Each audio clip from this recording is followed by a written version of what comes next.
nice to see your face. This is the Nothing FM Friday discussion group. I think it's called Nothing Happening.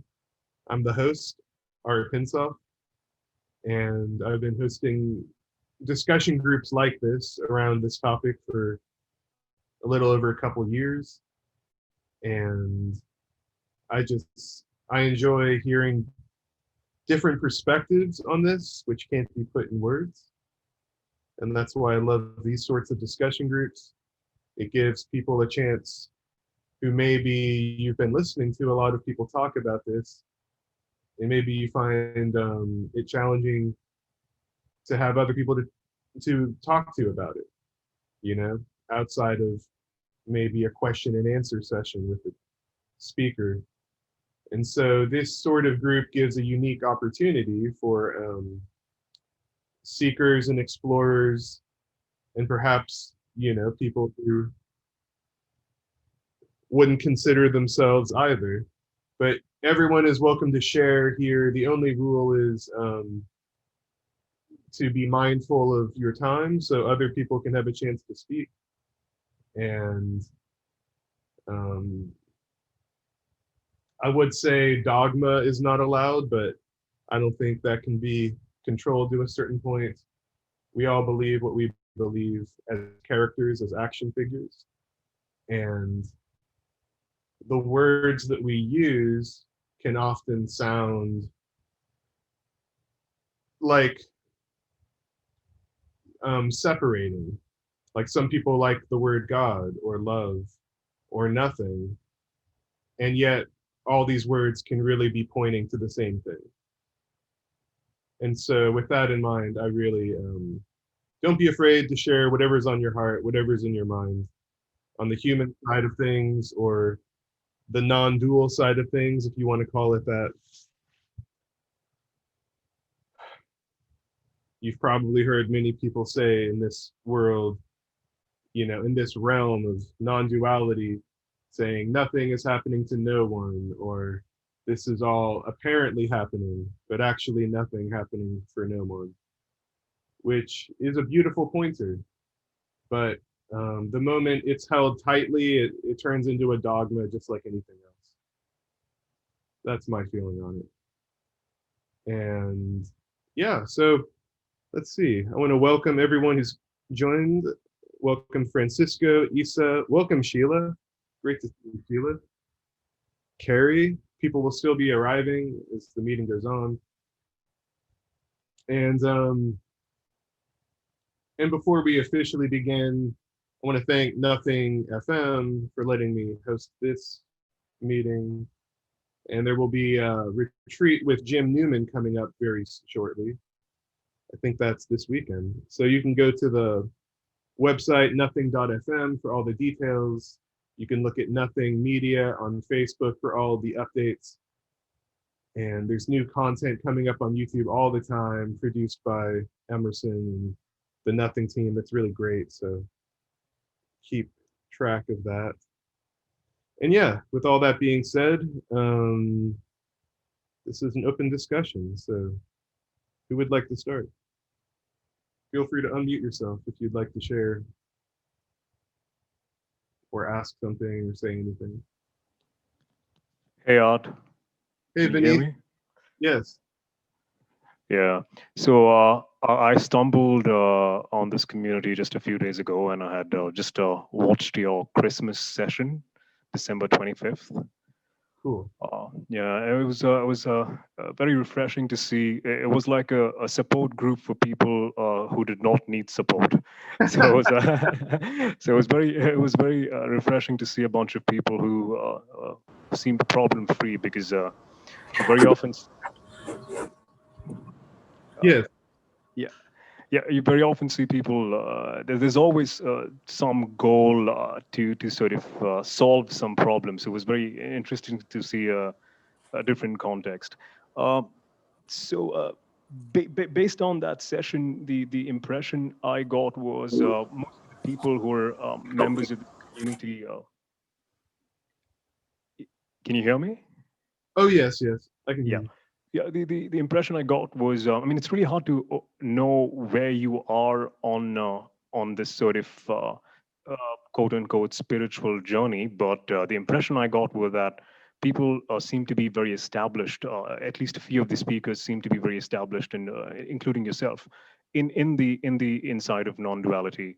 Um, so that's where I'm coming from, and for me, all I can say is that I've had sort of enough glimpses or experiences to for the statement that the separate self is an illusion, for that to hold a lot of water. But the idea of abiding or dwelling in this sort of being, that's still a very much an open question or a article of faith for me at this point. So I just want to start off with one question, and depending on whether there's time, I can probably ask you a follow up. But the first question is of some sort of practical import, just to sort of orient myself. What do me people mean by their experience? So if I can ask you, what percentage of your and you might have to give me some concessions in terms of words like time, but what Sure. percentage of your day are you sort of where the experience of where the but your experience is such that the absence of a separate self is salient. If you had to give a broad, approximate percentage, what would that be, and what's happening in the rest of the time? Oh goodness, that's a great question, Vinny. Thank Yeah, you. I think this sort of way of looking at it is kind of seen as the obstacle.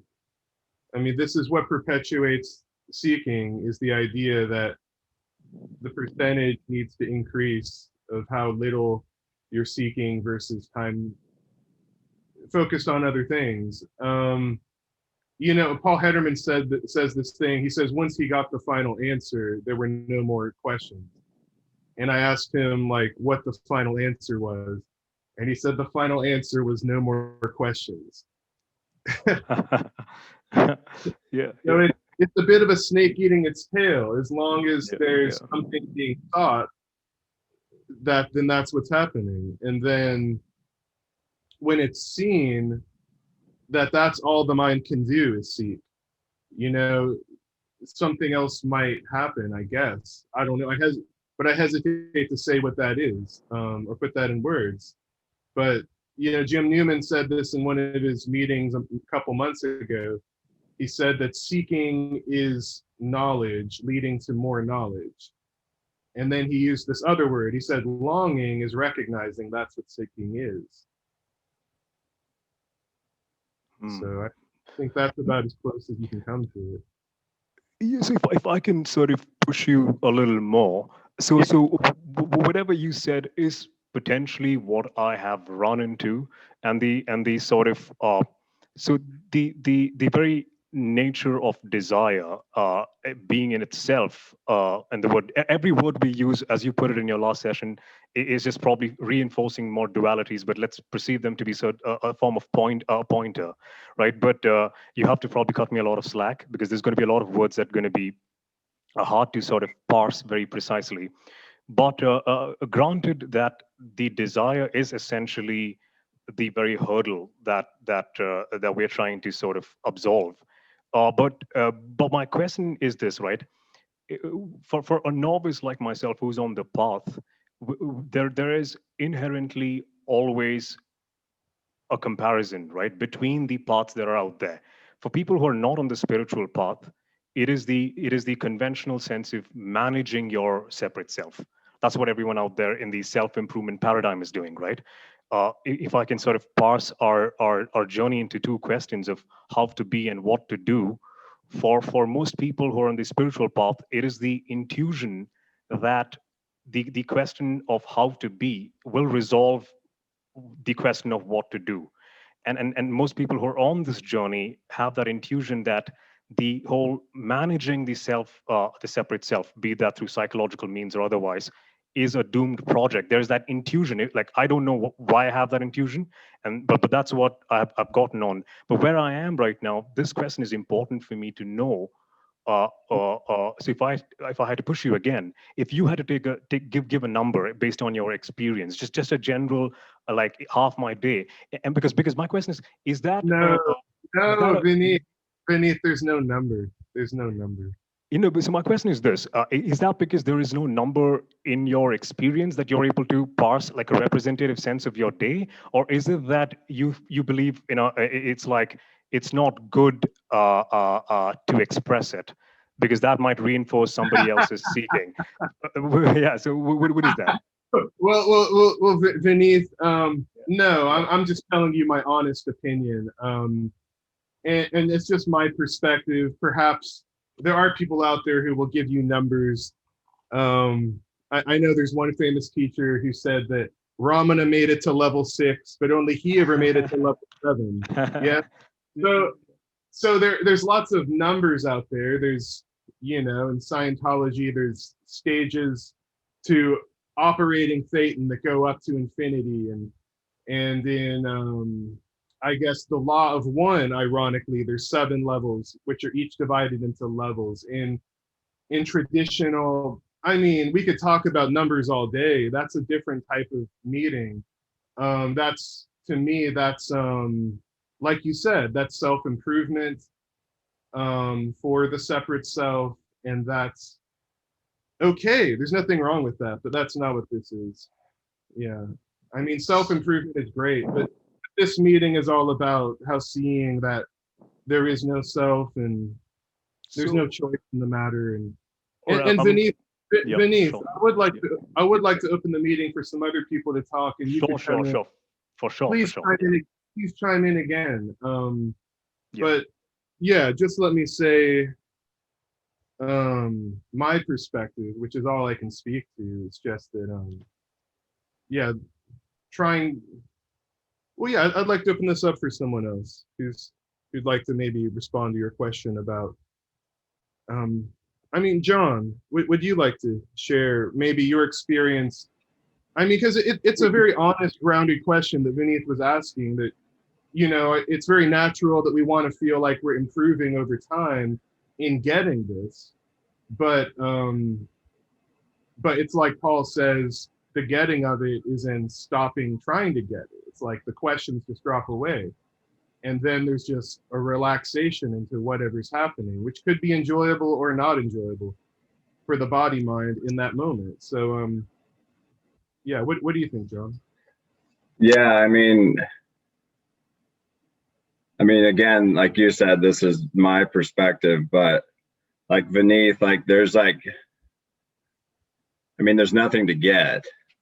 So nobody here has anything that quote unquote you don't. And from my perspective, we're all just, I use the word human. You can call it whatever you want, but once this is realized, quote unquote, it's like a circle, kind of like Art said, you're kind of back to square one. And Vineeth, like you said, well, I have to use words like personal pronouns and all that. Well, that to me doesn't matter. We can all call ourselves a self, or use the word I and all that. But there's just, it's weird because I can't just tell you there's nothing to get, because that part of you will think that there is.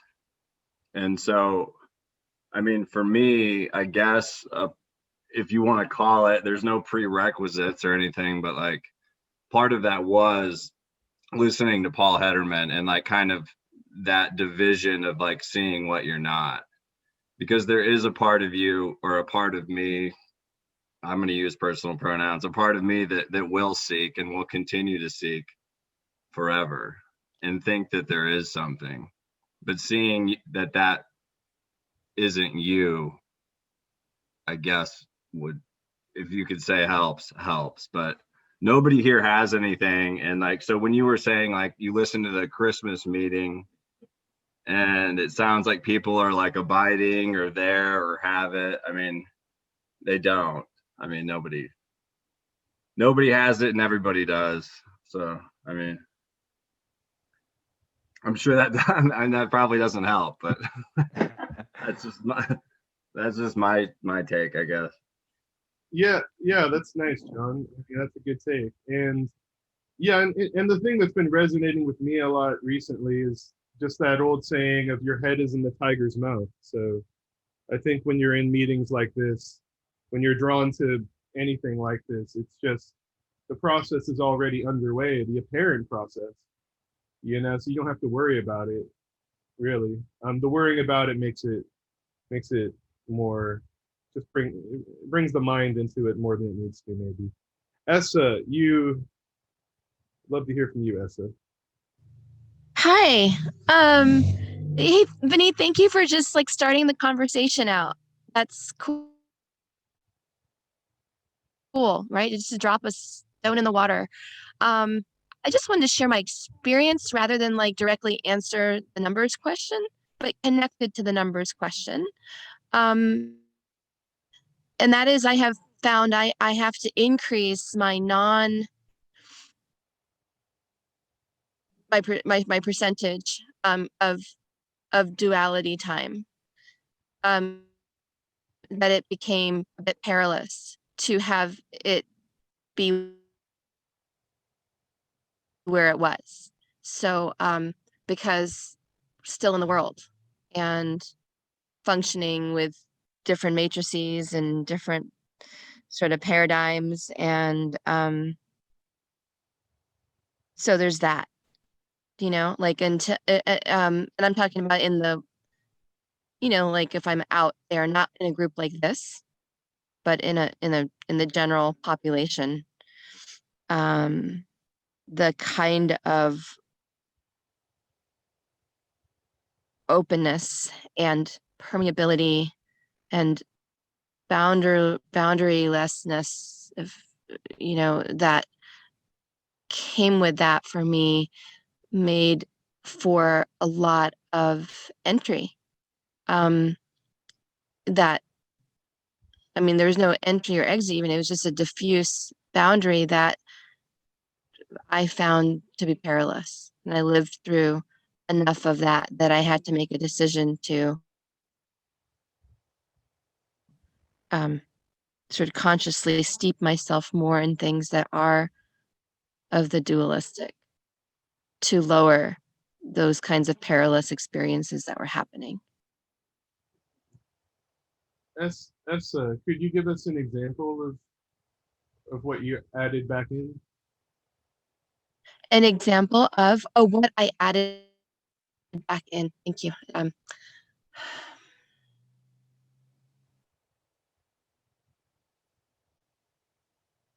Okay.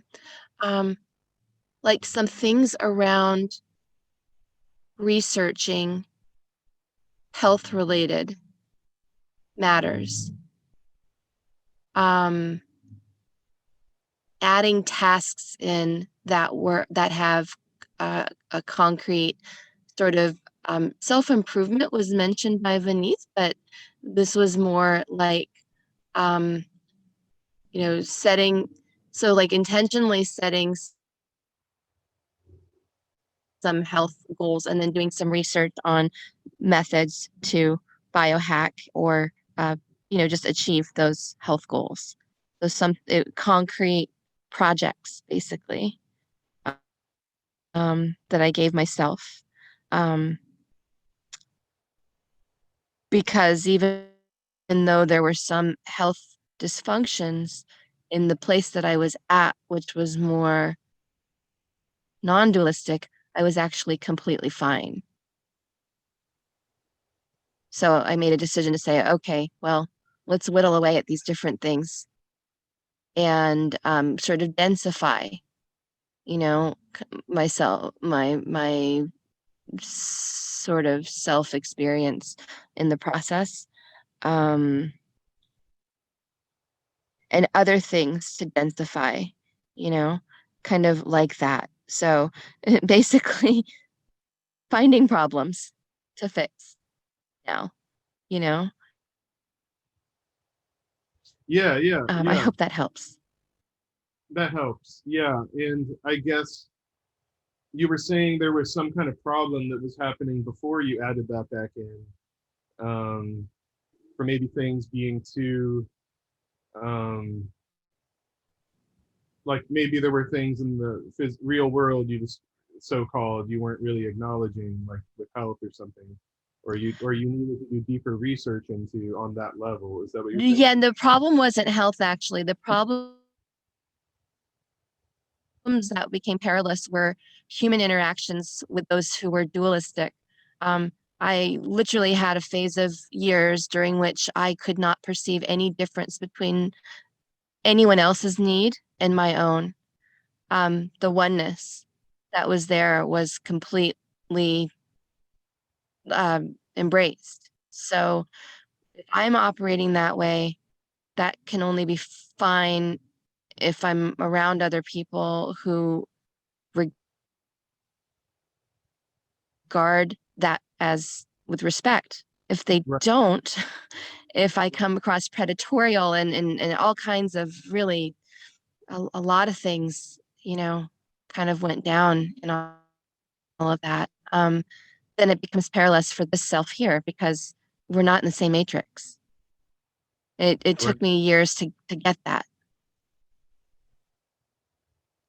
Yeah, no, I get what you're saying, Essa. And as my friend Chuck says, the passion play goes on, and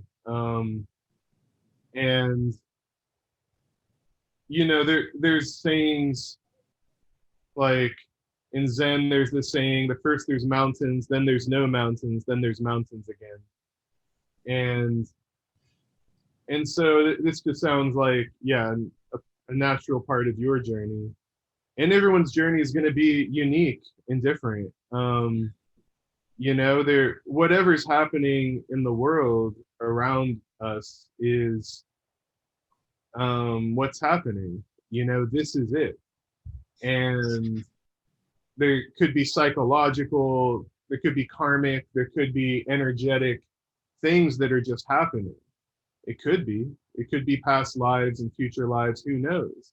But who we really are is all embracive of all of it. And that's kind of the beauty of it, is that, you don't have to sit in a cave to get this. This is just the natural state of whatever's happening.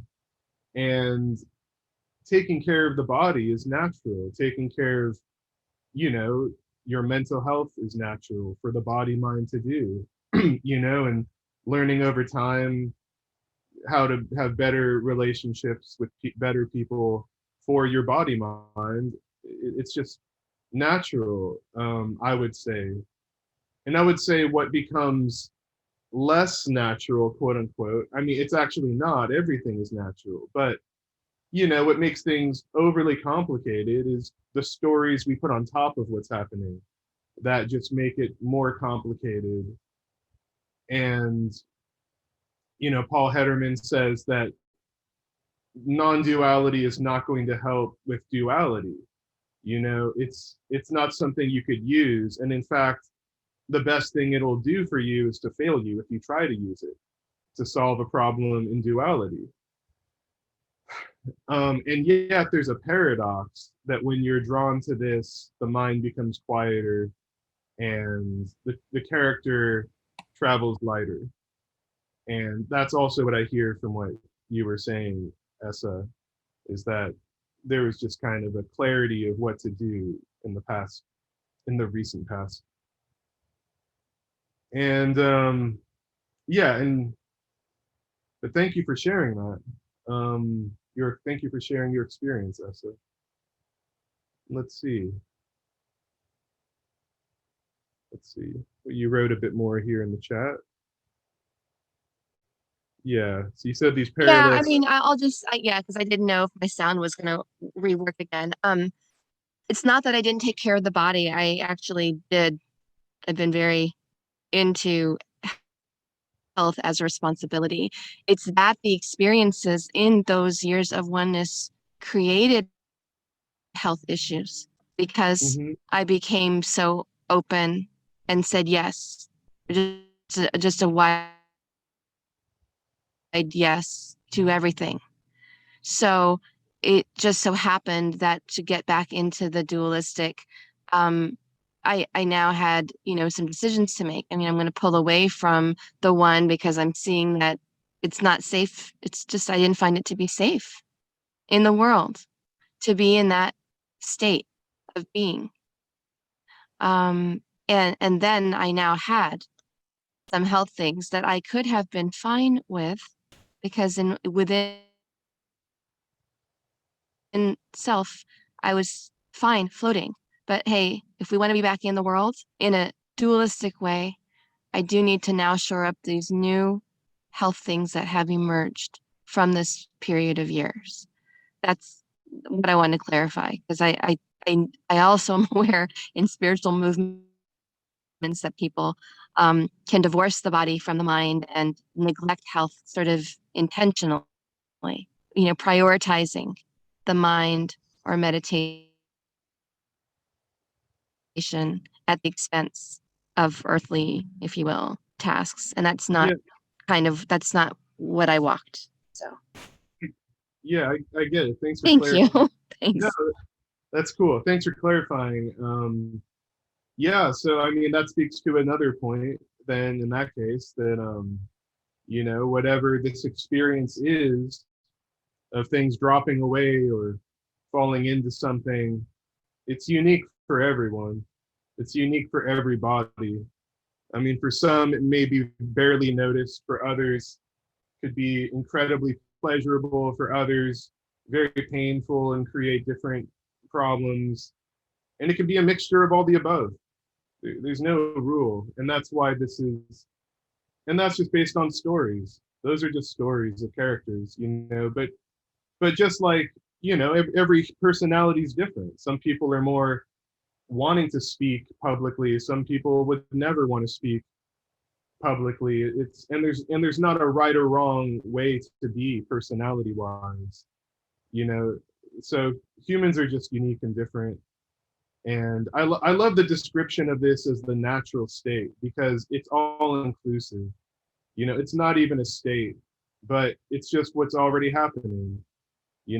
Like Kenneth Madden will say in his meetings, it's this conversation, it's this Zoom call, but it's utterly unknowable as this.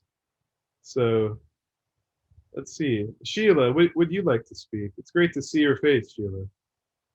Would you like to share? You're gonna have to unmute yourself.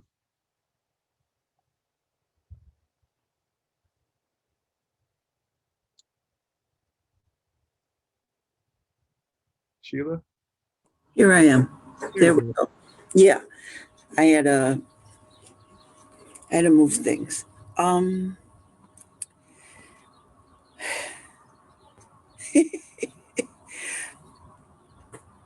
What's on your mind? Like that song, Time in a Bottle.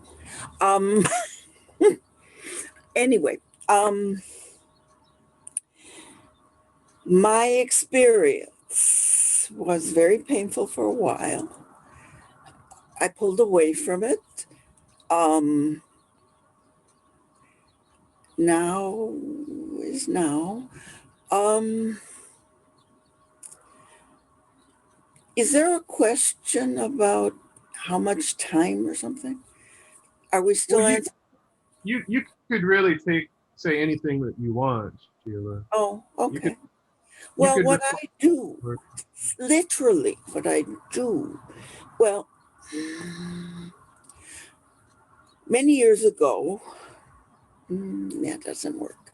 But anyway, I had an experience of learning how to use my body to translate psychic phenomena. I guess that says it. So it doesn't, but the point I'm trying to make,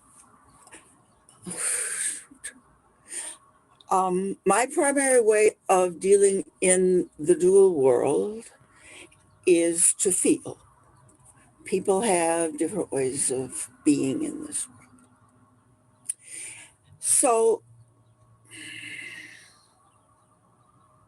So what I do, or what I've done, or what I'm doing now, well, not so much right now, but what do you want to know? Well, all right, how about I'll start with this. You know, well, first there's mountains, then there's no mountains, then there's mountains again. So it can seem like to seekers that there's something that needs to be gotten rid of, and you could really have an experience of something appearing to go away or something appearing to shift or change. But even after that, Well, you know, life is just going to be life. You know, like the laws of physics remain. And what I find is you might even look back at all this psychological stuff from your past and maybe psychic stuff in your case, Sheila, and you could see how it's just fine. Whatever's showing up is just what is happening. It's life living itself. So, okay, you know, let me be more precise in what I'm saying. It's yeah, vague what I'm saying. I've always been a person who tends to leave her body and ignore it, and whee, I'm doing something else. okay, Um, a while back, I went and to a satsang, in theory, it was. Anyway, I went to what was called a satsang, and a young woman, I was young then too, of course,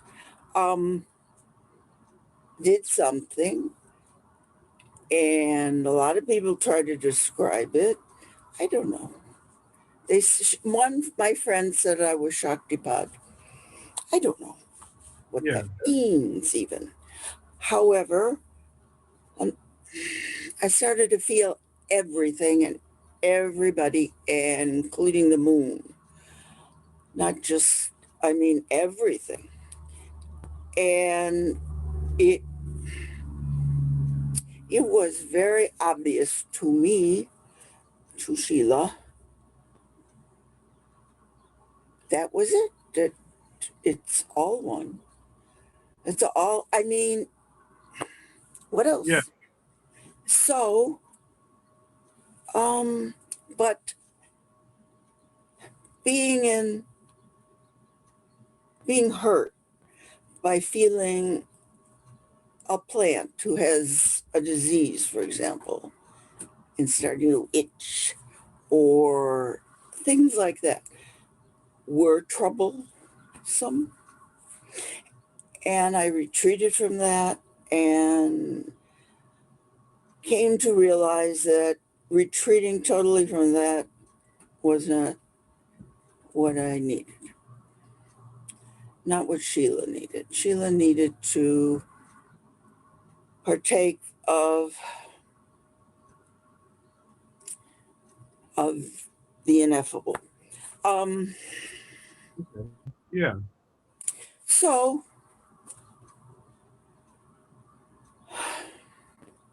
so here I am. What I do, have done, am doing is kind of connect. Um, I say help or hello or connect or something. And I can feel on my top of my head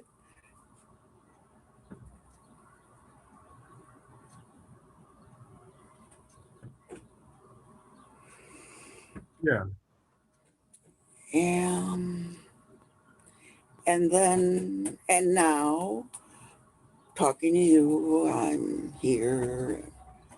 And I also get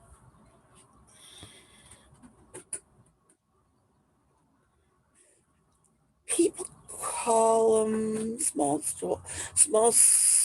voices, little voices, you know, still small voice. I think I get what that is, but it comes in on the dual world. Um, yeah. So like, you know, Ramana said this thing about spiritual experience, where he basically said anything that comes and goes is can't be reality, you know. And so the spiritual experiences that come and go are very beautiful, and they can inspire us to continue on this path. but then they can also become obstacles, because then we think, oh, that was it that I felt for that day or that 5 hours. And how do I get back to that? You know, sort of back to Vinnie's question of, you know, how do I get a higher percentage time of feeling like things feel a specific way? But what's interesting is that this is just everything already as it is. Of course. And yeah. So it sounds like maybe that's what you're describing, Sheila, is that. Well, I think that Sheila lives in a state of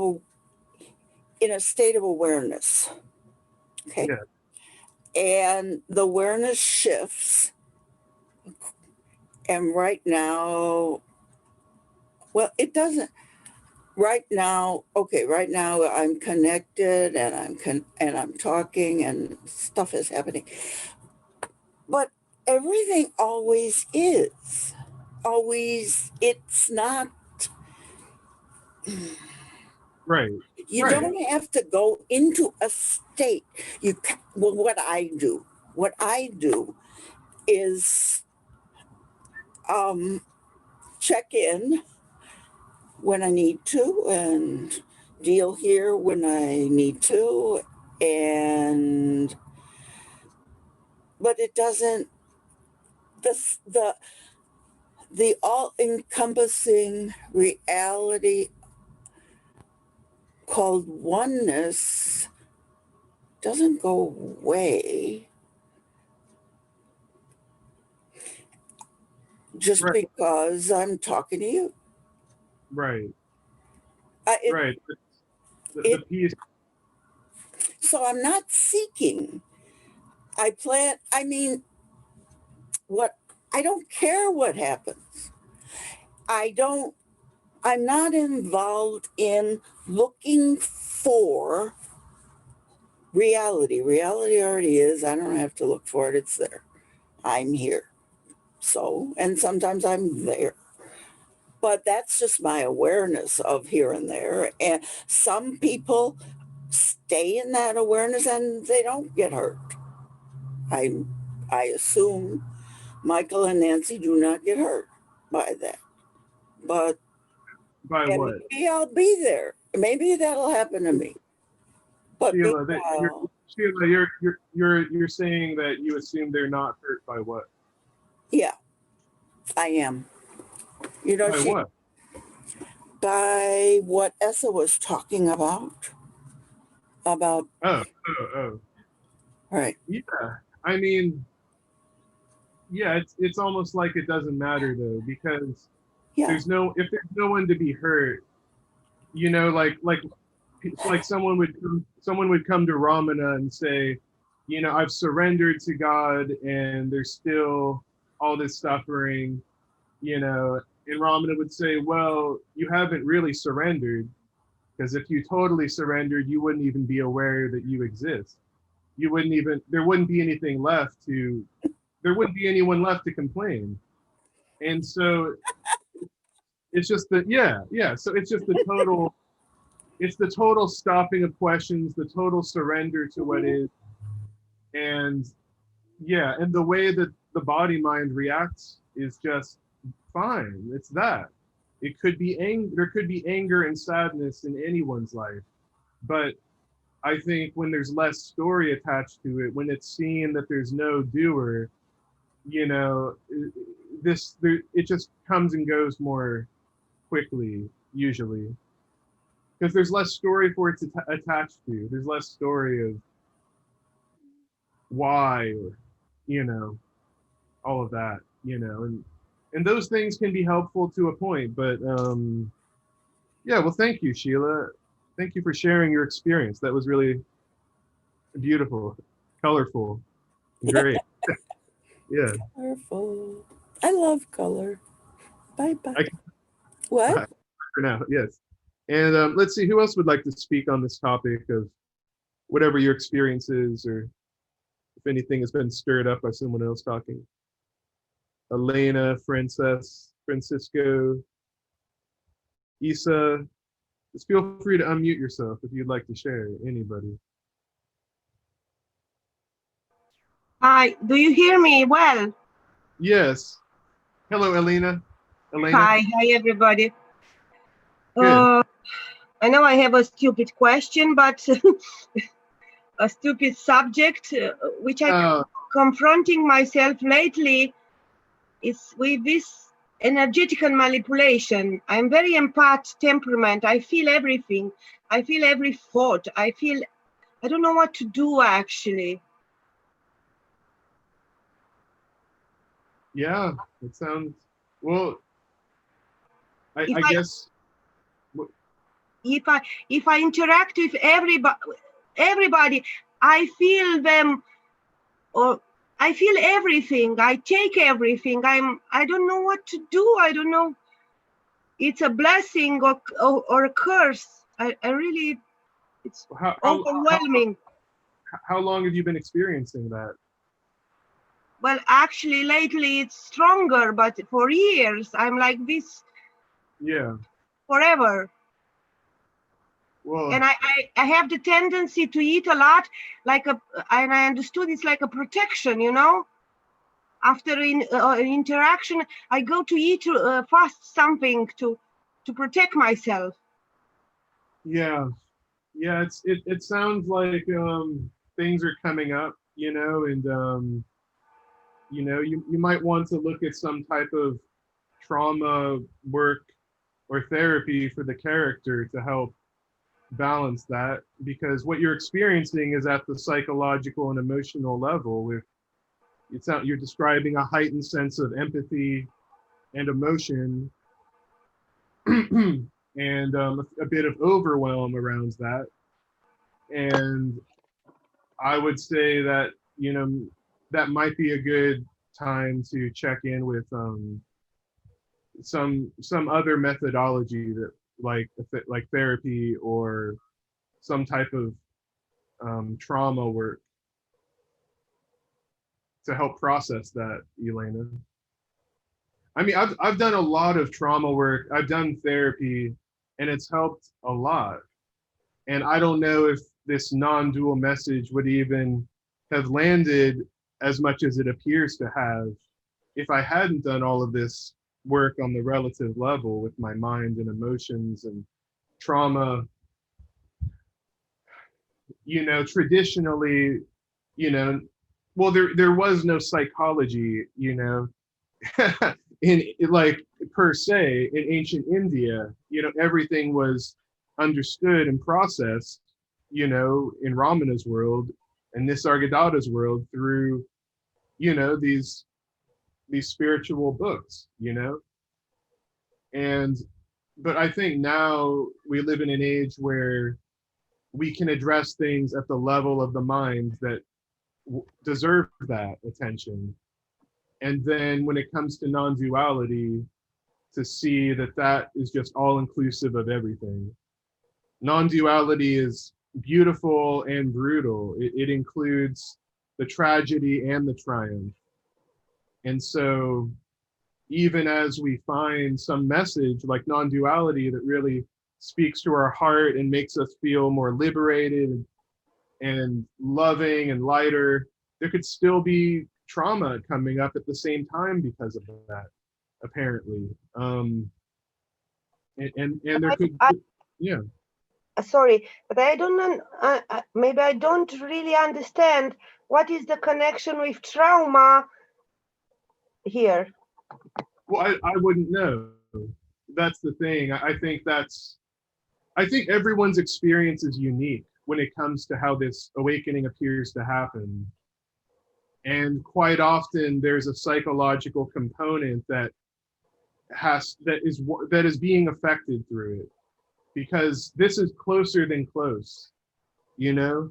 So whatever baggage there is going to come up. For example, there's a tradition of, I mean, there's a pattern, let's say, of like famous spiritual teachers who are abusive or belligerent towards people close to them, or something like this. And I would say that's because their character has a narcissistic, megalomaniacal streak. And that's just the way it is with some characters. And if they had gone to therapy, they probably wouldn't have those problems as bad, and they wouldn't cause as much suffering to themselves and others on this relative level. So I just know from my own experience and from people I've known, it's important not to combine these levels. The non-duality level is for nobody. You know, it is the peace that passeth understanding underneath everything. And so everything else should be addressed at its own proper level. Because we're human. I mean, to be human is to suffer. Everybody here has suffered, you know, a lot, I'm sure. Do you And have still, somebody to recommend for therapy, or? I would recommend looking into Byron Katie's the work. I'm a big fan of her for trauma being addressed from a non-dual perspective, because that's something. Can you repeat, please, the name? Yes, Byron Katie. And actually, Elena, could you message me privately after on Facebook or email? Yeah. Just message me on email, and I'll send you some things after the meeting. But yeah, but just one that everyone could be aware of. Byron Katie, I like her approach.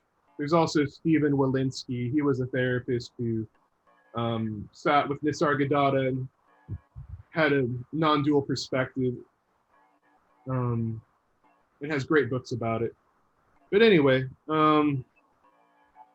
yeah, it's just the humanness. It's all of it.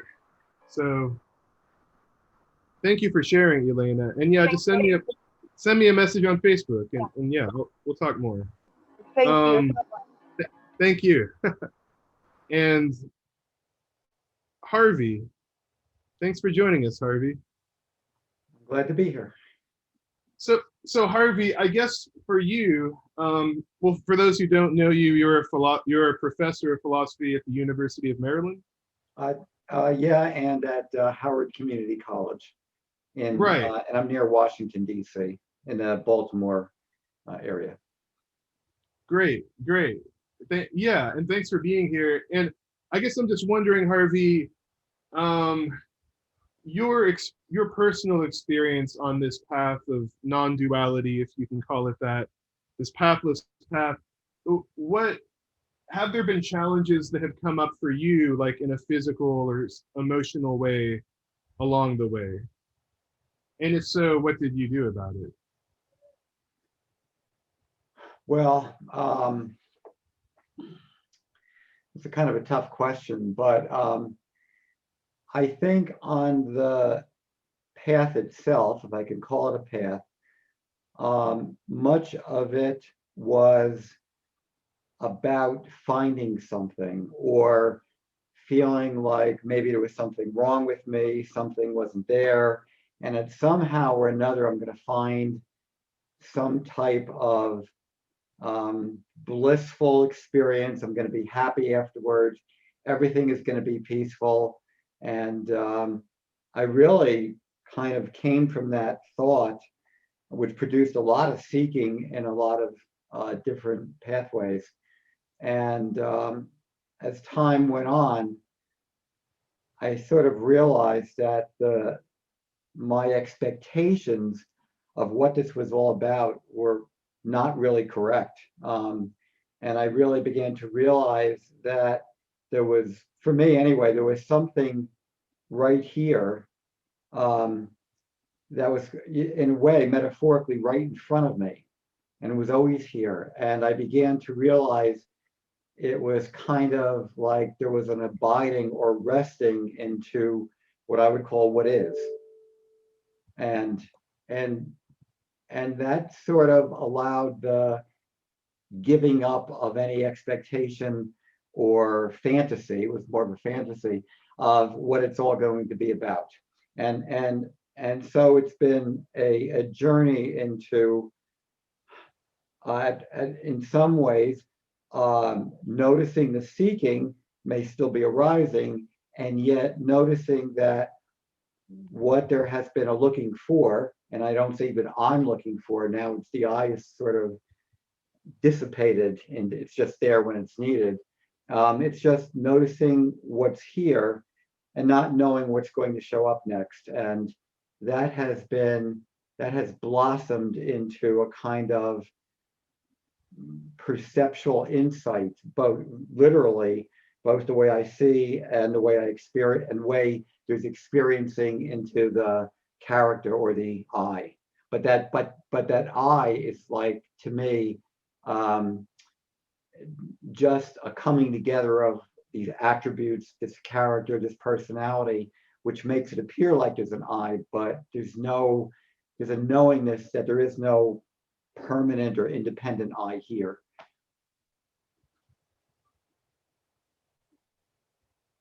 Mm-hmm. So I don't know if that answered your question, but. Well, did things ever come up for you like on a human level because of this? Or would you say in your case, did this just sort of make all the day-to-day like problems lighter, and you never had a crisis come from your spiritual seeking? Is that No, what you're... not a crisis, a lot of questioning, but not a crisis. But the thing, if I could say one thing is different, is that there are still, I'll call it problems, things that come up in life, the regular things. But the relationship with things like frustration or anger or desire, those things are still there. Those attributes are there, but it's no longer, in a sense, they're there, but they're not mine in the sense of I have them. And so there's kind of, I'll call it a different relationship with it. It's kind of, there are things there, and often I'll say, well, if there's anger, it's like it's raining or it's sunny, and there's anger and a dog barking and a frog croaking. There's like a lightness or it's just there, like anything else. And so it's no longer it doesn't have all the stories like, why is it happening to me? It's not me, it's just things are there until they're not.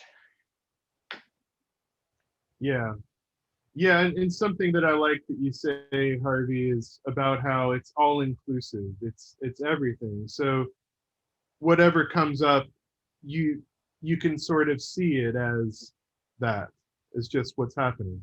Yeah, it's just what's happening. Whatever comes up, happiness, bliss, ecstasy, anger, jealousy, desire, an itch on my elbow, I stub my toe. It's all of that is this, or whatever you call it. I mean, you could pick any word. Dude, it's like a totality showing up in an infinite possibility of ways. It's like a kaleidoscope. And just, it's so everything with no exception is fully inclusive in this. It's not separate. It is everything showing up in an infinite number of ways. Yeah, and I think that's where the sense of traveling lighter, a lot of it seems to come from, is when you can sort of see everything as just all inclusive, what's happening, and there's an okayness at the bottom of it. That can make a lot of things just kind of go away on their own, or feel lighter until to the point where it's no longer an issue. Yeah, it's a very good point you made too. Very good point, because things come up and they change, as I would say, in the process of life itself. But when there's like, you claim it, it says it's my pain or my desire, then it actually freezes it, it freezes, if I could call it, an energy into place. So now it's like there are things occurring, and that's what's there until they're not. Yeah, and it's also okay for us to honor those things at their level, and sometimes seeing a therapist or doing some type of trauma work has its value. Absolutely. That's a good point too, because I had an injury a year and a half ago, a rather bad injury, where I broke a tendon. I got injured, but even though that's part of what is, I still went to a doctor. I still went to an orthopedist. I took care of it. It doesn't mean one would say, oh, it's there, and and I don't need to do anything. No, there's things are there, and then what needs to be done, whatever that may be, will get done, or it won't. But it still means if there's a challenge psychologically or physically, go to a doctor, a therapist, and be able to say, help, I need some help, or I need people to support me. And that's included too. It's not like everything is going to be wonderful and perfect. It also is inclusive of pain and suffering, but the actions that come forth are skillful to the present moment, rather than coming from stories. And I think that's helpful. So yeah, if I get hurt, I go to a doctor. If I felt I was under a lot of anxiety, I'd go to a therapist or talk to a counselor, somebody who could assist me. And that's part of the movement of life. Yeah, well put. Well put, Harvey. Let's see. Francisco, would you like to share on this? I wasn't expecting. Oh. Oh, there's Francis and Francisco. Oh.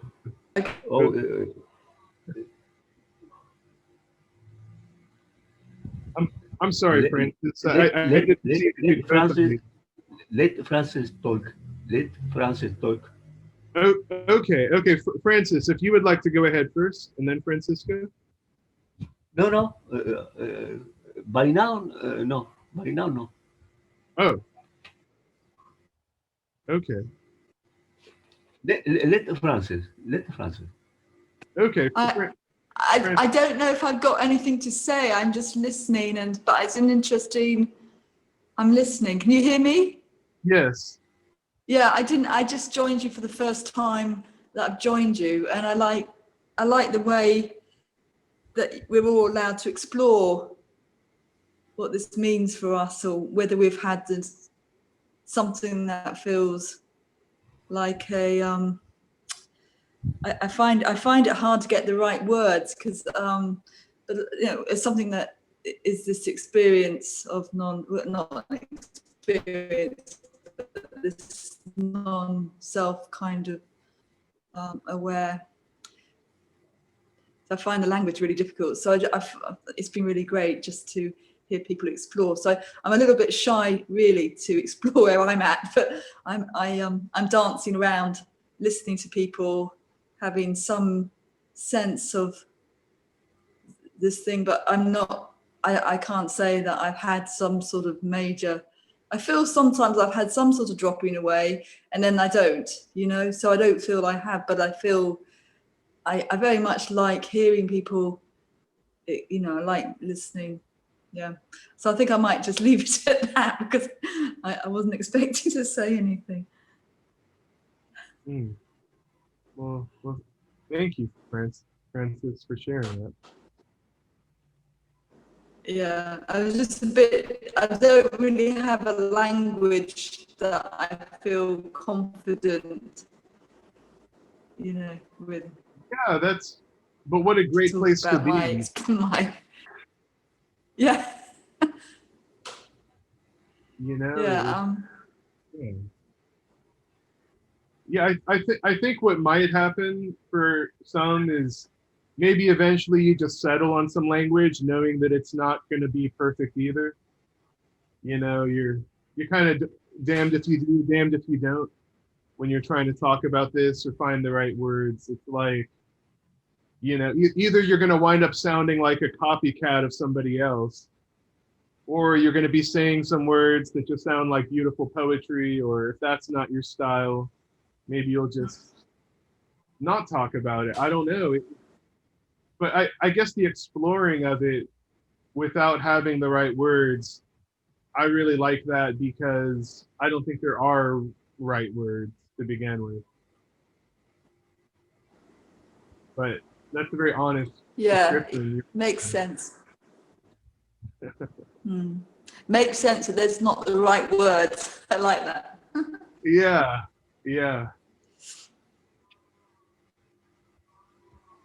But clearly you've had some. Well, sorry. Go ahead. Yeah, I think there's recognition, you know, and moments of recognition. Maybe that's a good way, or glimpses. You know, like I said, I'm a bit shy to kind of name stuff, but I certainly feel. I feel like I'm seeking. I'm still seeking. I think, you know, I'm still seeking. And what is it you're seeking? But I'll let Francesca, is it Francesca? Oh, what am I seeking? Yeah. I think I'm seeking to get closer to the glimpses. You know, get a sense of something, and then I'm sort of, sometimes it's just as it is, this is all there is, this is what's, and then I still feel it can take my hand and lead me. Could you describe something? Francis, could you describe that one I of don't know, that they know. Francis, could you describe one of those glimpses you've experienced? Describe what one of the glimpse? Yes. Well, yeah, I mean, they're just where you feel, yeah, they just feel totally, you just feel totally open, and everything is perfect within its place, and you know, you just feel alive, energized, content, just there with it all, and just sort of smiling at it all, really. Yeah, like, I suppose just knowing and sort of touching into that there is something that's this is where I don't quite understand, but I think this is where I don't know, but there's something that's knowing. And I listen to different people, and they say different things slightly, but it feels like there is something that's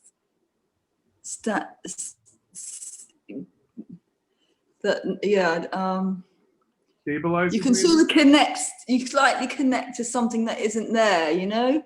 You slightly feel into something that isn't there, but it's there. Sorry, that sounds crazy, but it's not crazy, not in this world. But so it's just like you start to get a sense of, you know, yes. Yeah. That's beautiful. And like I said, you know, it's like you have to speak about it in poetry, like something that's there that isn't there. I mean, and this, whatever this is, you know, it can't be separate from who or what we are, and it can't come and go. It's always there, or else it's just the state of the brain that comes and goes. But when you have that glimpse, you can see how there is no separation. There is no space and time as our bodies perceive it. And yeah, those glimpses are helpful. You know, they're also, you know, they feel so good to the body that you just want more of it. And the irony is, once you let go of that desire for more of it, you get more of it in a different way. Usually, quite often, it's, you know, that's what Paul Hedderman calls the three glimpses. And once you stop seeking them, somehow they keep coming more.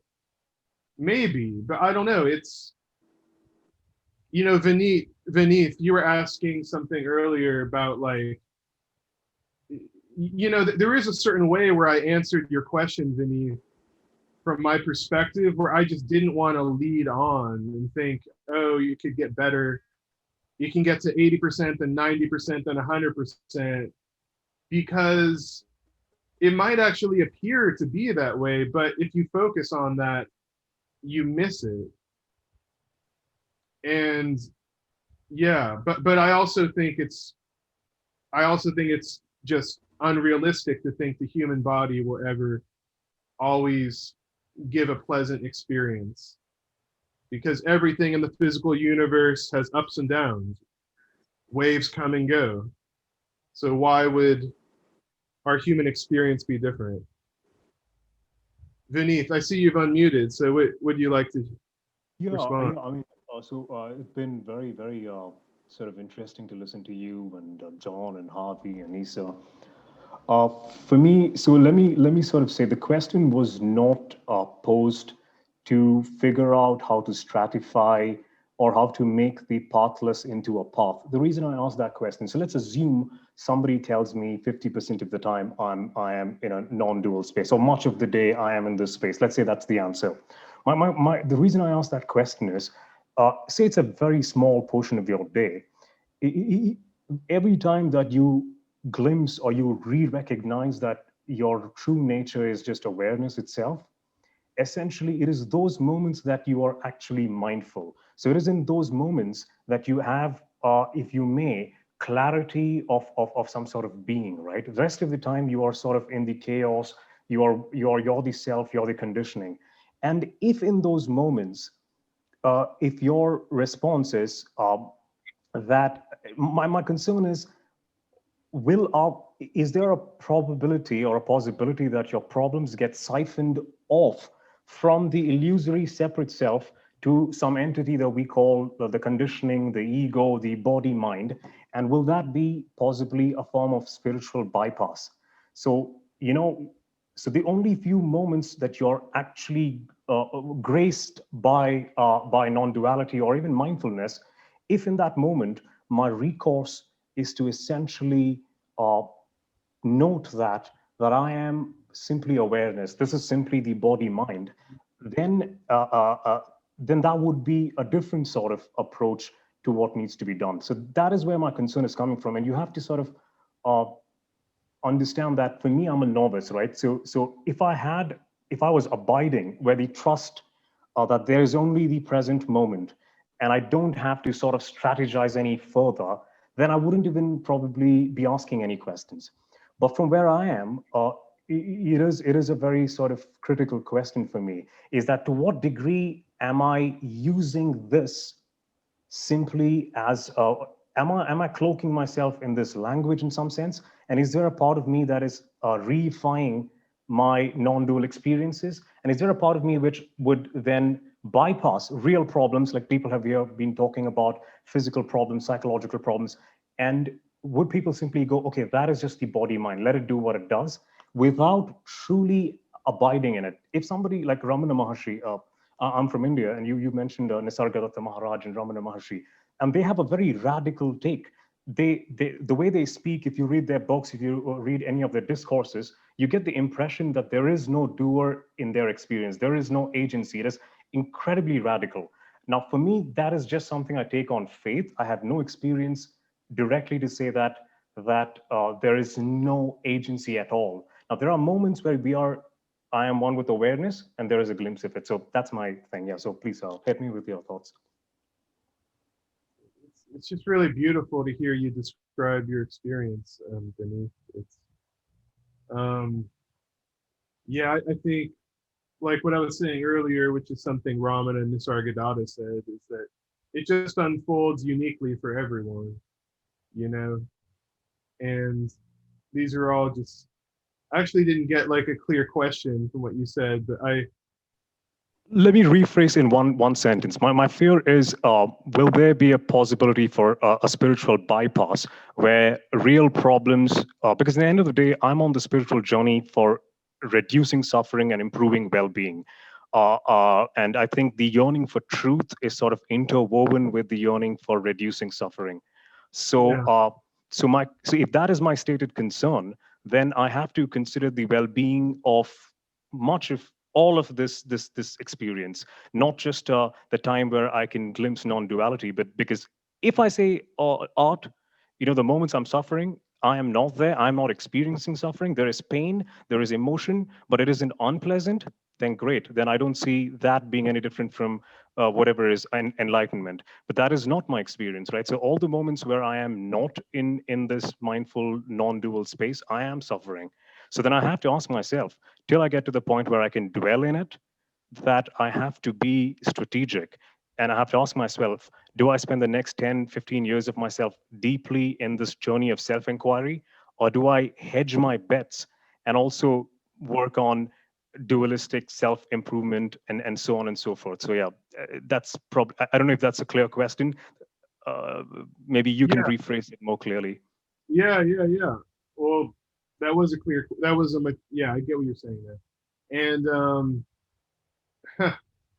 yeah, I can't answer that question for you. I mean, and I know you're not really asking me to probably, but yeah, whether or not you hedge your bets or you just go full on into a non-duality perspective, but I guess you can't really force these things. It's just whatever flows naturally is what's going to happen. It might feel natural to do some type of therapeutic trauma work, as well as listen to, talks by people like Tony Parsons, or listening to Ramana Maharshi videos on YouTube. I mean, it's there's really no choice in any of it. And what I said earlier about your head already being in the tiger's mouth, that idea gives me, to me, that really embodies the peace of it, the perfection of it just happening on its own. And every speaker and author and seeker will describe this differently and experience it differently. One person will tell you that their experiences, they had to let go of all ideas of improving themselves completely, and they had to just see that there is no one to be improved, and that person may have been at a point where the self-improvement, quote unquote, was really just leading to more suffering. One thing that came to mind that you were saying, Vinnie, was the idea, like Ramana would talk about this idea of vasanas, which basically are like habits or patterns of behavior that perpetuate suffering. And he would say that these vasanas just continue until they burn out on their own.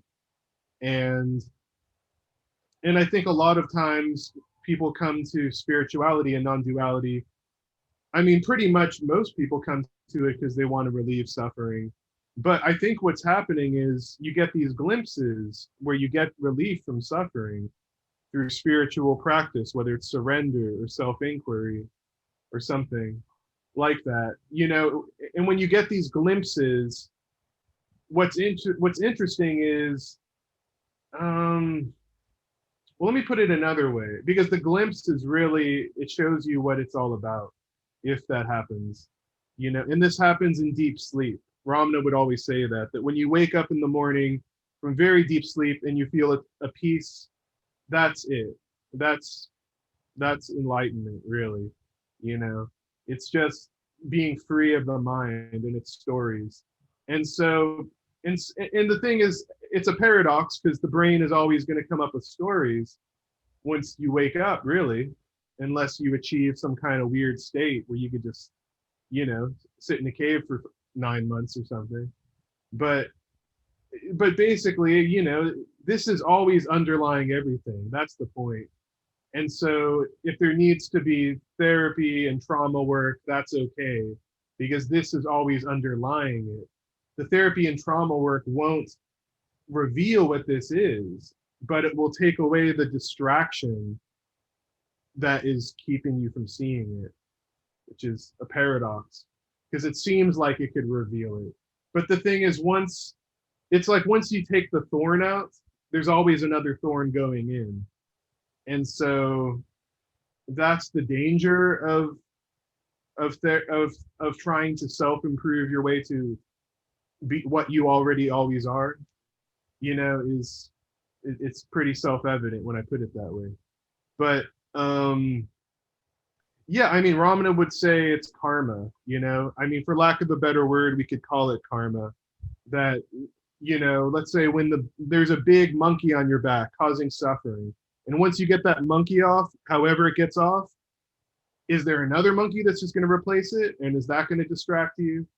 I mean, these are just, that's why Ramana just said the body has its own karma. One time Ramana ran into a beehive, and all the bees started stinging him, and he didn't even run away. He said, well, that was the body's karma. just let it happen. Like, and so that could include anything. And it's different for everyone. Some people, like I said, will just, all they need to hear is the message of Tony Parsons and Jim Newman, and they get it. And then for other people, maybe there's a lot of other types of things to do. Yeah. I don't know if that answers your question, Vinny, because I feel like I'm not purposefully not answering it, because I don't think I can answer your question for you. You know what I mean? Everybody's journey is unique, and that's what's beautiful about it. It's just finding your own unique path, Emerson, I see your video. Would you like to chime in and share? Can I just Emerson, just one quick word here. So Art, it's been very helpful to hear, because I think fundamentally what I'm trying to do is develop a degree of trust. So whatever you're saying, it isn't necessary that you answer it precisely, but it is to help on that journey. So thank you so much. Sorry about that, Emerson. Oh, no worries, no worries. I'll just share some experience. When I was spiritual seeking, the character was spiritual seeking, there was bypassing happening. There was bypassing from all of the trauma that I had to deal with, and I just had to appear in a way that was kind of like, everything's all right. Everything will pass. The character went into kind of like a bit of this, into a falling down. Luckily, the character chose to do some trauma work, did some healing, saying it did not bypass anymore. So this non-duality is kind of like being in a roller coaster that you can't get out of. There's going to be highs, there's going to be lows, you know what I'm saying? But you can't get off the ride. And it's yeah, I don't know, you know what I'm saying? It's something that when I was seeking, when I kind of like, when I became a spiritual teacher, I would had to put on a front that that everything is okay. Now with everything that's happening, for example, if my dog dies or something happens, I'll cry. There's no more filters. There's almost kind of like a deepening of sadness sometimes, but the sadness doesn't stick. It's released. There's no more kind of like person that's trying to hold to that story over and over again. Why me? Should have. This could have happened. And if that arises too, that's completely okay too. So everything is allowed. Does that make any sense? Yeah, that makes sense, Emerson. Everything is allowed. Everything's allowed. Yeah, well, let's see. Sheila was asking a question. She directed to Harvey, but maybe you could answer this from your perspective, where she said, if you suffer, isn't the suffering your point of view? How do you respond to that, Emerson? There is pain. There's pain happening. For example, if there's sadness, for example, my aunt passed away a couple of weeks ago. So, in the past, the Emerson, would hold back the tears and, had to present this strong. I have siblings, so I was trained by my parents to be strong and not cry. This time around, because there's no more filters, I sobbed and cried. And I think I was sad for maybe, there moments would come in and I would be sad, and I didn't really do any work. I allowed the grieving to happen. The grieving was happening, you know what I'm saying? But there's no suffering in a sense that there's no one holding on to that. There's no kind of like, if I see a picture of my aunt, tears might happen again. And that's completely all right. I've told this story many times now. When I caught my fingers in a garage door, of course, there was a lot of swearing happening. There was also a pause. And then I just experienced, it was just pain happening through the hands. It was actually euphoric. At one point, I'm like, oh, wow, this pain, all of this endorphins kind of like happening.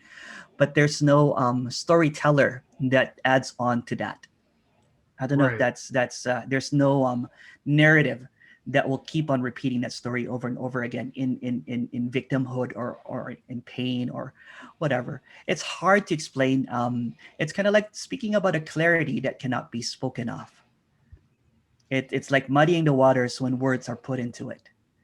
Yeah, I don't know if that helps a little bit.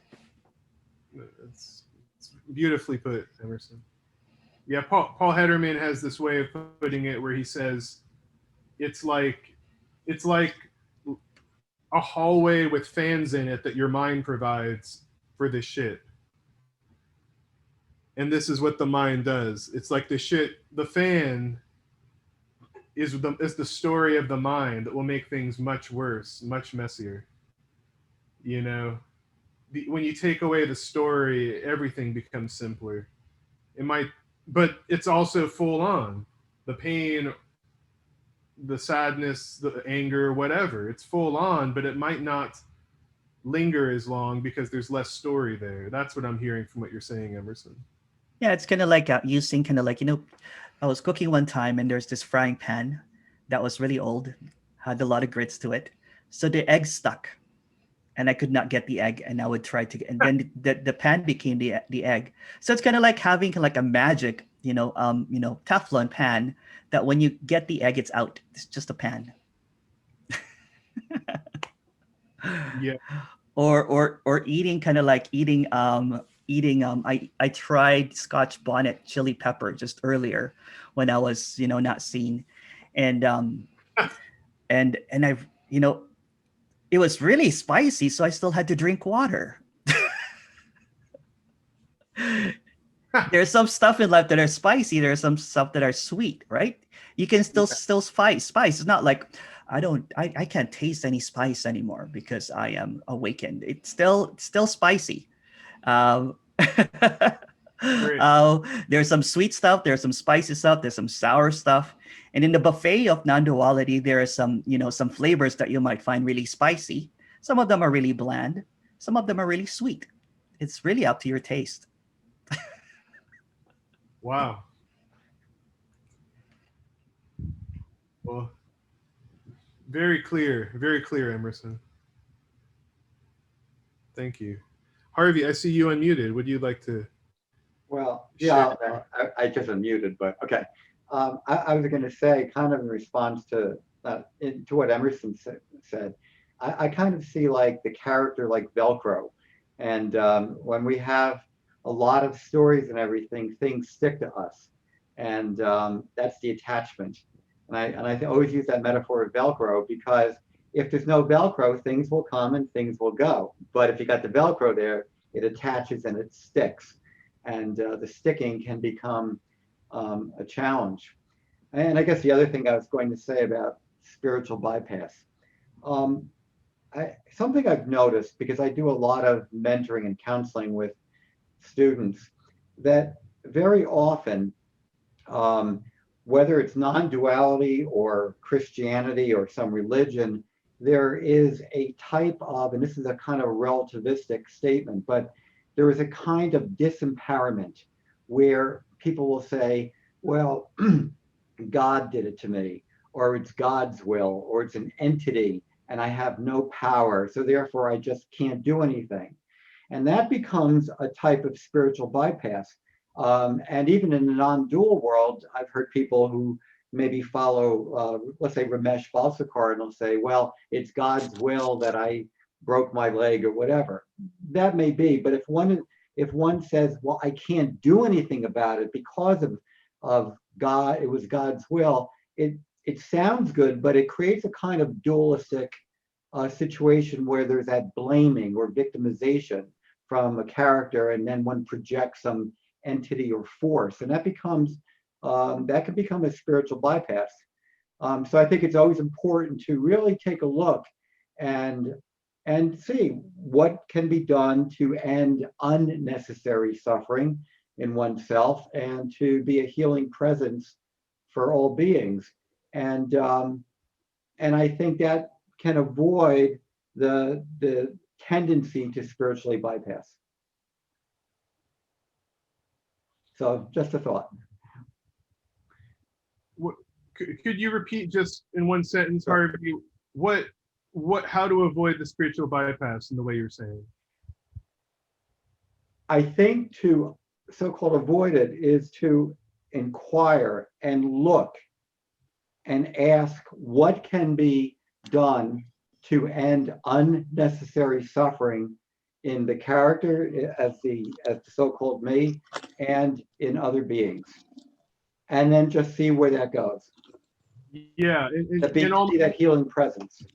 and almost with an attitude of a beginner's mind of not knowing. Absolutely, because that itself says, I may have heard all these teachings, I may have heard it's the will of God or this or that, but to put everything aside and just look at with the beginner's mind, and then in a sense, this moment, so to speak, may bring forth skillful action that may be needed, which may mean going to a doctor, going to somebody else, going to a therapist, but it's looking and seeing, and in that, noticing what shows up. Yeah. Thank you, Harvey. You're welcome. And Essa. Well, while Harvey was speaking, I was noticing Sheila. So for a moment, I want to make some space for that, because you were really expressive on camera, Sheila. So I will speak in a moment. Oh, Sheila, would you like to share?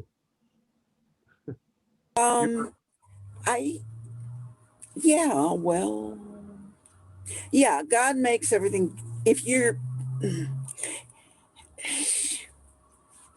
lately in this timeline, I've given up on God because God is dual. And so what Harvey was, Eckhart Tolle talks about what Harvey is, I think. You just go, okay, that's what is, boom. And I do that, done that in time, during time, whatever it is. I'll take a moment and just notice and just notice. And then the suffering goes away. You can, even if you're living mostly in the, well, no, that's not true. Sorry. Well, in the dual world, you can sit, and anytime, you don't have to have it, I'm meditating now.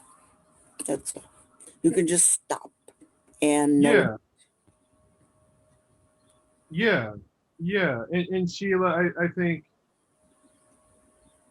I mean, the good points you're raising. And I mean, the point about God, it's like, it's really like no handholds and no word, no concept. So any concept of God would get in the way of whatever that word is really meant to point to, I think. As Alan Watts said, he would say that, like, to atheists, I don't believe in the same God you don't believe in. Yeah. Exactly. And there was a mystic. There was a book on Christian mysticism called The Cloud of Unknowing. So if there was a concept of God that was no concept, it wouldn't be any different than the word nothing or love. But yeah, I mean, I see your point, and I see Harvey's point. It's really about looking deeper and inquiring, just like you're saying, Sheila. So you're saying when you take a moment to inquire into what's happening, it all whatever appears to be happening is dissolved, or there's a peace there. You said I don't inquire. I just accept that now. Yeah. I always used to say the same thing to people. I don't believe in the God you don't believe in too. Right. I don't. But that was before, when I still believed there was a God. Yeah, I guess it's just the belief of separation. And so, if Paul Hedderman says this thing that the character, the action figure or whatever, is the only thing in the universe that could take credit for its own non-existence. And so, yeah. So it's like the mind is always looking for a better, for a next. You know, it's like, oh yeah, out with that concept, and now here's with the new practice, the new concept, and yeah. So and I for me at least, I just feel more compassion for that character that just is always going to be seeking something. It's in the genetics, you know. If it's like, would anyone expect a plant to stop seeking sunlight or water? I think that our human body minds are no different, and they're always going to be after something, you know, like even if it's just food and rest or whatever, partnership, friendship. These are just genetic things, and then when there's a seeking of something deeper, something that's not even possible to know, geez, it's like pouring water on the circuit board, you know? And so that's why these discussions are so fun. These discussions are like the sparkling, exploding circuit board of our minds. You know? we're all just beating around the bush, you know? I mean, because you can't put it in words. All you can do is kind of point out what it isn't, which is everything. And then just have these fun discussions where we can try to express what it is. You know, somebody said earlier, I think maybe it was you, Essa, or maybe it was Francis. You said, you know, how it's like a thing emerged that wasn't a thing. I mean, Yeah. This is best spoken in poetry like that, you know? And yeah. Yeah, well, thank you, Sheila. Gosh. Thank you. and let's see, Essa, did you have something you still wanted to share? Essa, asking to unmute. There was a question earlier around Elena's experience being difficult. That's my word because I don't remember the exact word given initially. Difficult because of overwhelm, because I heard you describe it as overwhelm, Art, but I wasn't quite sure. Yeah, if that was the juncture, or is it that an experience of, oh, there's suffering around and, you know, the inability to allay all of that suffering. And I had curiosity if it's been tried to like have that suffering move through kind of like a sieve. I had wanted to understand more about the experience that was creating, you know, just the difficulty that came across, because I think without that, I wasn't getting that there was particular childhood trauma or life trauma particularly up. So, but the conversation went down that direction, or went into that direction.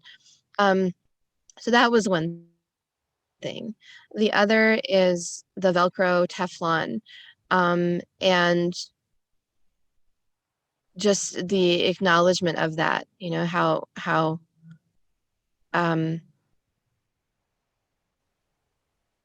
the fact is that we, if we are consciousness, just to be in one definition of what we are, if we're poured into these vessels, then we're still in these vessels with their limitations. So the prick on the finger or the bees can be,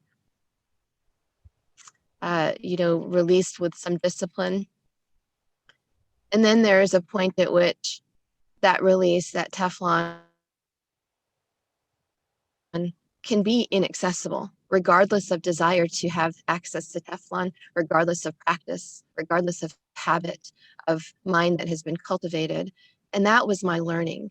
My learning, I mean, many learnings, but one of my learnings was that there, you know, I make a joke to myself sometimes, and I say, you know, yes, Virginia, there can be too much, right? So there can be, there can be a point where the sprockets blast open for a different reason than the wonder and the beauty and the connection, which has its own sprocket blasting effect, or can, but there just can be. And I go back to what I put in chat. Yeah. There was clarity in me from very, very early on about the value of integration. So I walked in that, I walked in the, okay, what is there to address in the self, and took a lot of joy in doing that with my doings, with the energy of time to want to leave this earth with as little what I call notches as possible. But I really did learn that if I am going to ask to surrender everything, at that point of the prayer of annihilation, the words were, I have surrendered everything that I know of. Now let me surrender everything that I don't know of. So my life changed, upon that prayer tremendously. Again, to what you were saying, Art, indirect proportion, because both are part of the all. So immensely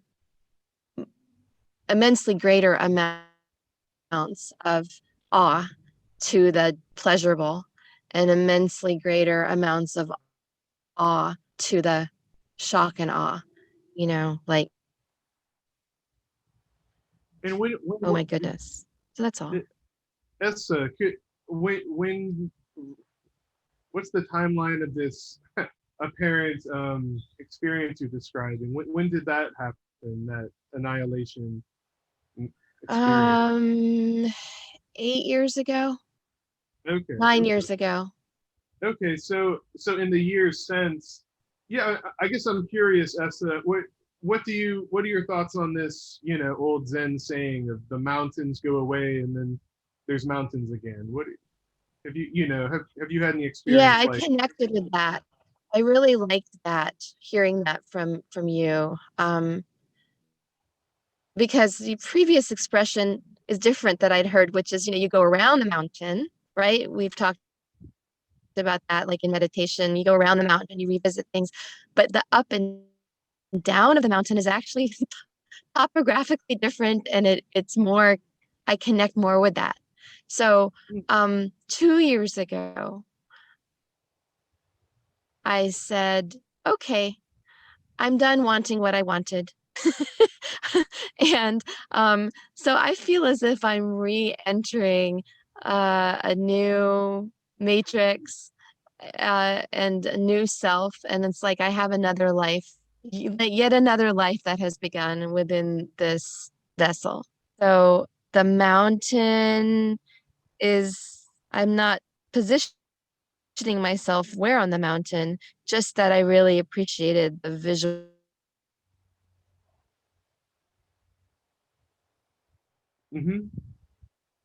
Cool. Essa? It's different than emotional peaks and valleys. Like, I feel like I'm a baby in a much older than a baby's body. And that's my, and that is also not without suffering. Again, to be a baby in a big body, when people are relating to the big body, it's been like a quick education to be re-immersed in just whatever is, again, from a new architecture. Yeah. But I'm not attached to like calling it suffering. I'm just not wanting it to be presented any more glossy than it is. That's why I said that. I didn't want it to come across like, Barbie world or something. So. Yeah, no, you expressed it really great, very clearly. Cool. Yeah, I guess. Yeah, I mean, you touched on a lot of subjects, and you described your experience really beautifully. As far as Elena, yeah, I don't know. That's just what came to me in the moment, is that might be a possibility, but I would just leave that to, yeah, well, for Elena to figure out, basically. But you're welcome to share more if you'd like, Elena. It sounded to me just like you were feeling a lot of open-heartedness, a lot of empathy to others, and it did sound like you were a little overwhelmed by it. But yeah, but and anything can happen when, you know, it can feel like chakras open up and different emotions come out and strange things happen in relationships in life. I mean, lots of things can happen going up or down the mountain, as you were saying, Essa. And as, you know, Emerson was saying earlier, you know, like salty still tastes salty and spicy is still spicy. So yeah, it's just life living itself, no matter what, from what I can see. I have a curiosity. Do you have back problems? Do I have a back problem? Back pain? No, that's not one of my body problems too much. No. I have a wrist injury though. Yeah. I don't know. You give me something to think about it. I never thought with sensitivity with can be from trauma for. Well, and I'm not trying to say it's necessarily something that's a problem or needs to be fixed. It's just something that, yeah, that's just what came to mind as a possibility. And but yeah, I mean, it might just be a natural way to be, you know, really, as long if you're okay with it. Yeah. I don't know, maybe this is a really blessing to be so sensitive when you can handle it, when you know what to do with it. But when you consider everything it's painful for your body, and you take everything and you don't know how to handle it, I think it's not such a bad good. Yeah, and maybe that's what I was picking up on. It felt a little much for you, and yeah, I'll send you a couple links. Just message me on Facebook afterwards. Yeah, but we can just check in with things, and you know, like Paul Hedderman, it speaks beautifully about, you know, non-duality, and he also speaks about 12-step addiction recovery, you know, because that doesn't go away for even so-called enlightened teachers, if that's what he is. You know, the character is still the character.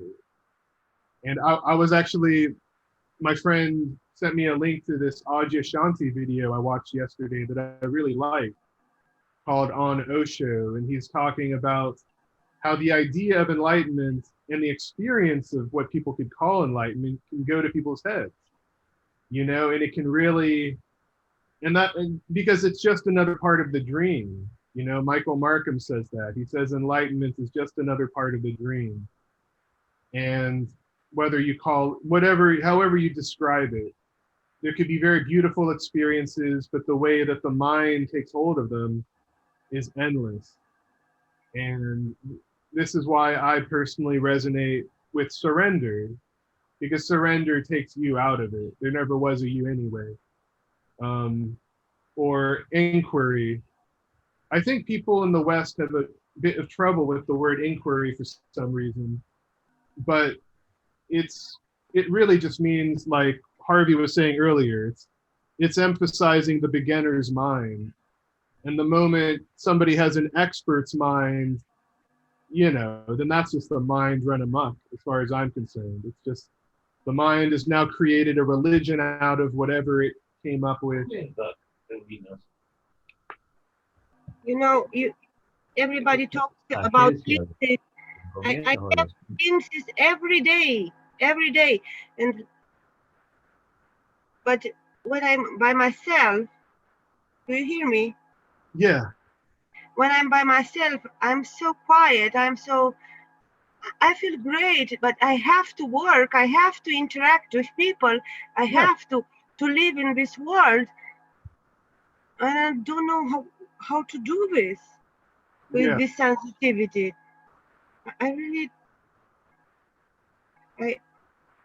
It's a great thing for me today that I'm so open. I never said for years, nobody this thing. Well, if you haven't tried trauma work, that might be an approach that could help. But it might, the whole thing might just be a part of your process. It's just natural. If you're feeling that peace and bliss when you're by yourself, and when you're around others, it goes away a bit, and that's just what's happening, you know. And it's really great that you have that experience by yourself, though. But I have to tell you something. I don't know, maybe today's my birthday. Maybe that's why. It's a gift. Happy birthday. Thank you. Happy birthday, Elena. Happy birthday to you. Happy birthday to you. Happy birthday, dear Elena. Happy birthday to you. Thank you so much. And I have to mention to you something. In the world, for the me, I am me. It is a lot of energetical manipulation around us every day. I don't know. A lot of people don't want to speak about this, but as I see it, I don't know. Maybe this is also an illusion. I don't know. Well, you have your own body-mind experience and your own sensitivities to things like that. I can relate a little bit, so I understand. Yeah. Can I add something to Eleanor? Please. I was just feeling when you first mentioned about the sensitivity, I was feeling I could.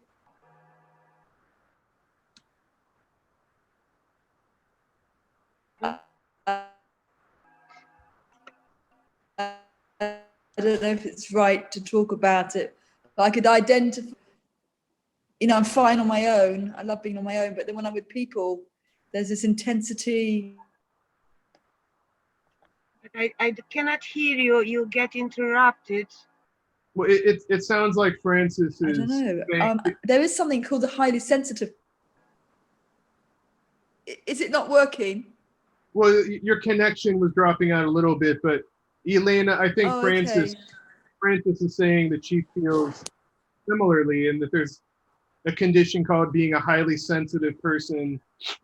I mean, this is why I was recommending trauma and therapy as a possibility, because the reason why narcissistic people are wired to be that way is because of their childhood. It's because of the psychology and the genetics. And it's the same way with highly empathetic people and codependent people. I mean, there's a psychological element to all of it. There's a genetic element. There's a health element with exercise and food. So, I mean, I relate to what you're saying a lot, Elena. I mean, and Francis. I mean, I feel I'm very sensitive to the people I'm around, and I can notice energies, but it's yeah, it's something that has to be addressed at that level. Non-duality is just all embracing of everything.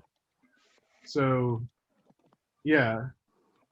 And if I could add to both of those, as I heard you again, Elena, what came to me, I put it in private chat to you, and then my cache started messing up on the chat. But basically, the masculine and feminine, and the, you know, I mean, classically, I've heard the feminine talked about as receiving, and the masculine is deciding. And you know, there is the option of being, of balancing the masculine and the feminine, and saying, okay, I've received, the feminine is open, right, to the receiving, but is there also a masculine part of the self that wants to decide, you know, how much of this do I want to let in when I'm out of the house, when I'm at the job, when I'm in the subway, whatever, when I'm out there, and how much of it, you know, do I not want? I had a thought regarding this, because I know I'm very in, and I don't know, maybe somebody can speak about balancing the masculine with feminine. I know I'm very in. The rest I don't know much. Sorry. Yeah, I think there's things that are out, lots of data, information that can be found on balancing the decision. I can connect to what Harvey was saying about the mm,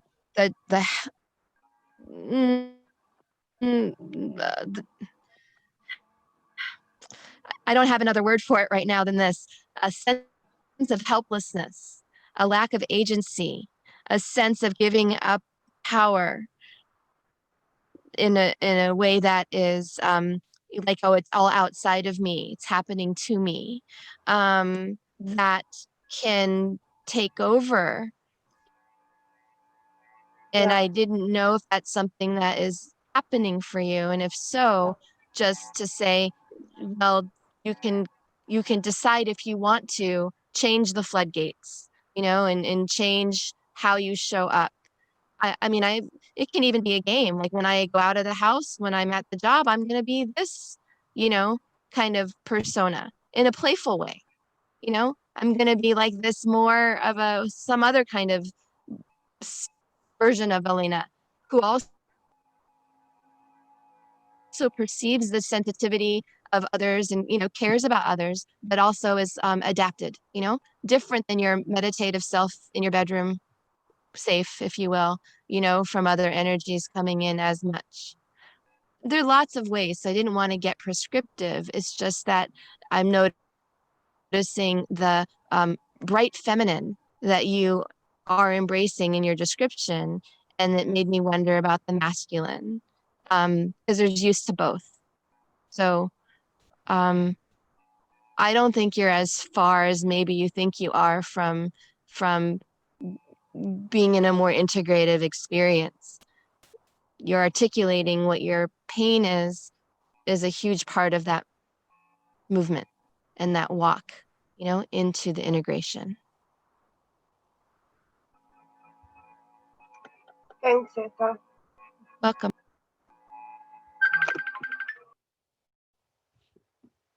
Thank you, Essa.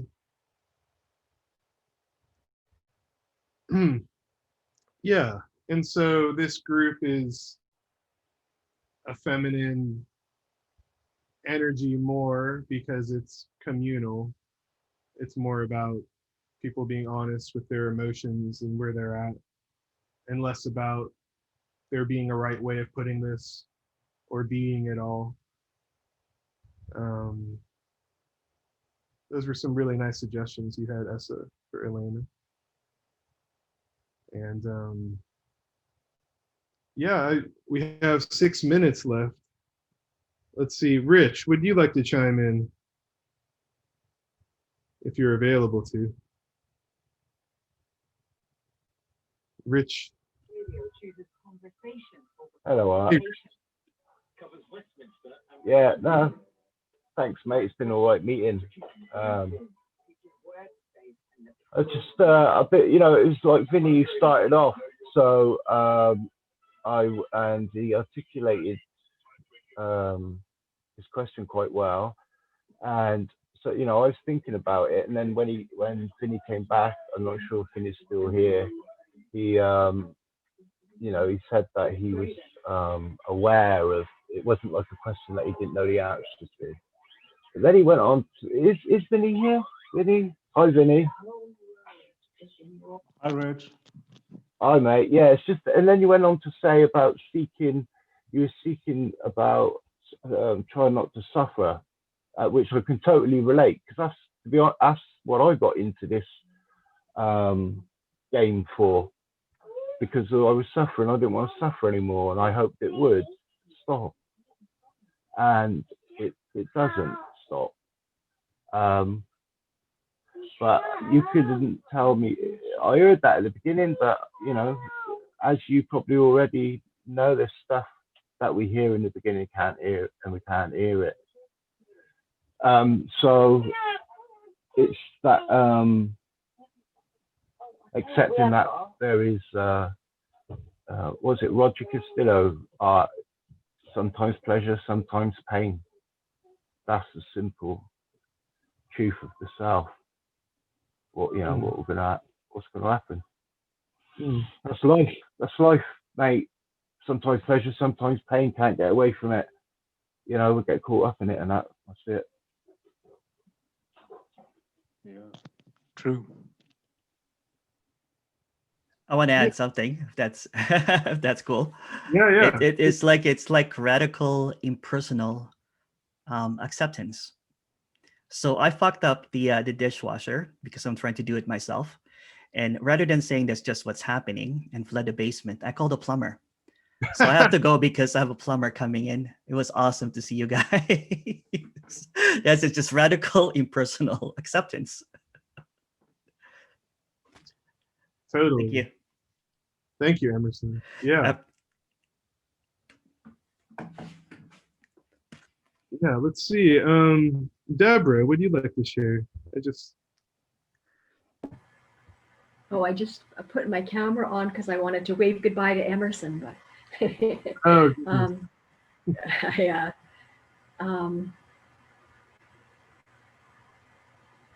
I'm just enjoying experiencing what everybody is saying, and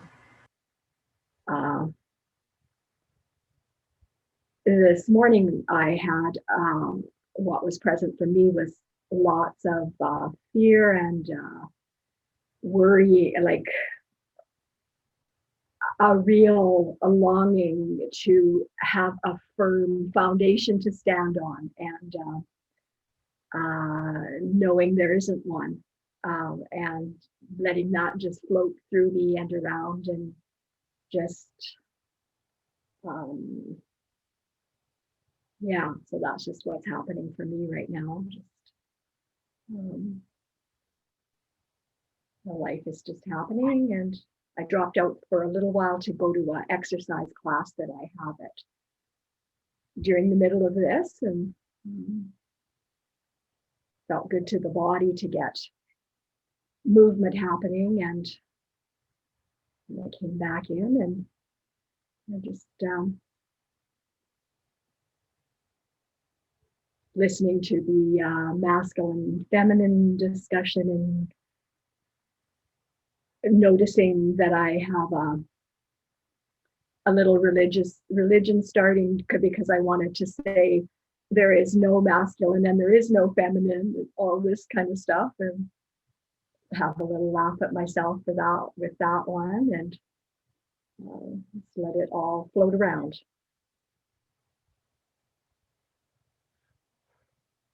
Wow, that's awesome, Deborah.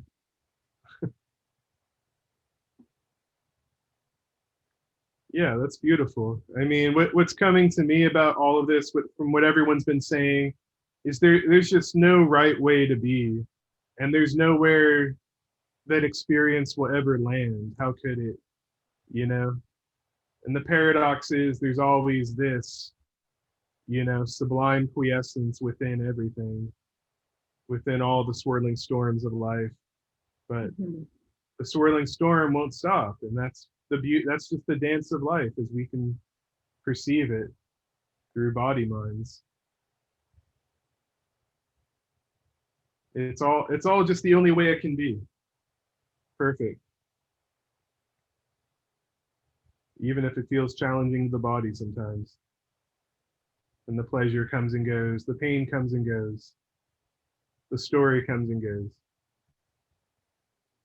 And yeah, well, thank you for sharing, Deborah. And that brings us to a beautiful closing of our meeting today.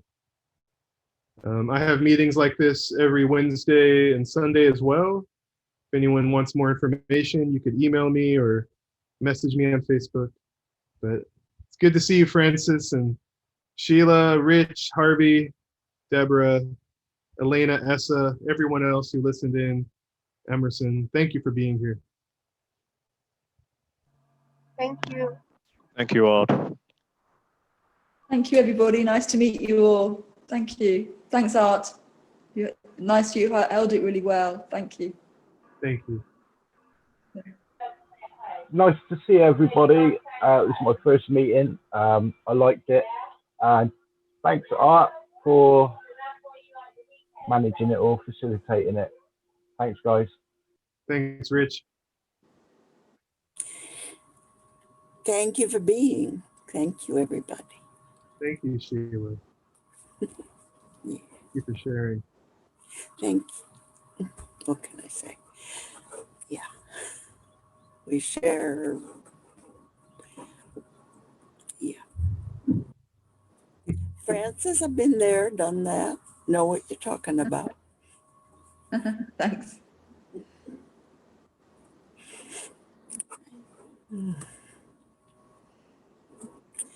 All right. Well, everybody have a great weekend, everybody. A great lifetime. Bye-bye.